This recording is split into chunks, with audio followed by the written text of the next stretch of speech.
All right, we got David Benevidez versus Zordo Ramiro this weekend.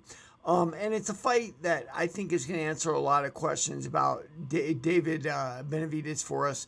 You know, he's been the threat for a long time, right? Canelo avoided him. He didn't want to fight him, and to the point where David Benavidez's body outgrew the super middleweight division and he had to go up. Now, one of the things David Benavidez is, without a doubt, is a weight bully, right? Just like Conor McGregor was a weight bully.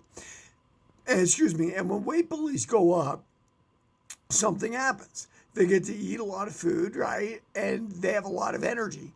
I am reminded of Conor McGregor's fight against Nate Diaz the first time at welterweight, right? Conor McGregor looked like the best welterweight in the world, swinging for the fences, boom, boom, boom. And what happened? He gassed himself out on Diaz's iron chin.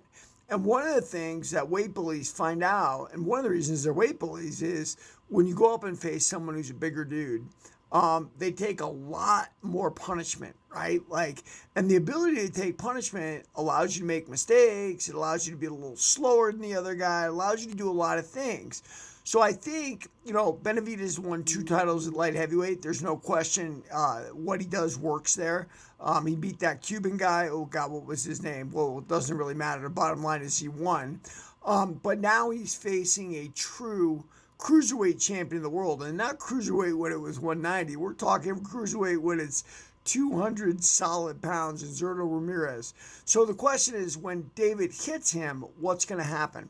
And the answer is, if it hits him and Zordo Ramirez is unimpressed, suddenly you got a much different fight on your hand. Weight bullies get used to their power if being a weight bully helps them, if that's good for them, because a lot of people will sap their energy completely. So the guys who get to be weight bullies are just kind of lucky, and David Ramirez certainly was lucky in that respect.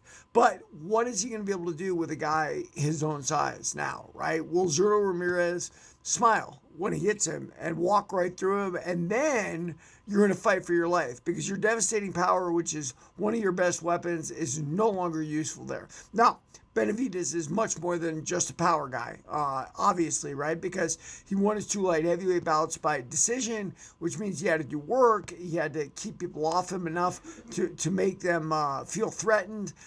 I don't know what's going to happen at cruiserweight. Cruiserweight has long been maligned because anybody that has success at cruiserweight goes to heavyweight because that's where the money is and that's the financial system of boxing. But this could be a real fun one. I'm going to watch it. The UFC's on early, and this one is going to be on late, and it'll be a lot of fun. Everybody like and follow for more on the fight game.